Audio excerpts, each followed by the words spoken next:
Palm Beach Zoo workers and volunteers guided runners, as they always do, during the 5K race that raises money to save endangered tigers. Way to go!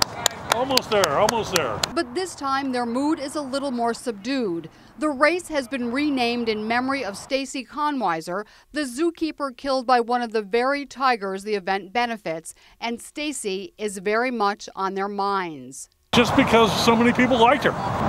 She was very friendly with volunteers, happy to share information. 37-year-old Stacy was attacked last April by one of the 4 tigers under her care.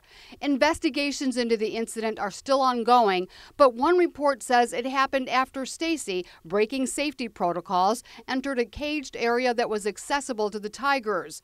Other zoo employees decided to tranquilize the animal rather than shoot to kill, forcing emergency medical workers to wait until the tranquilizers took effect before tending to Stacy, who later died. At the tiger race, a zoo spokeswoman wouldn't talk about what happened, but she and others say the last few weeks have been tough on everyone. I have moments where I break down and cry, as everyone else does, but I think I use the strength to be the voice for Stacy, since she can't be here with us. While runners picked up their awards, some participants, including these women who work at the zoo, wrote letters of support to Stacy's family.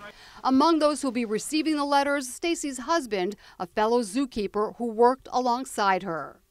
People are still upset.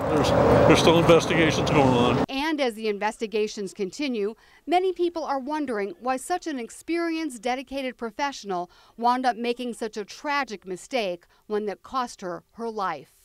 This is Cheryl Kahn reporting for WPB TV.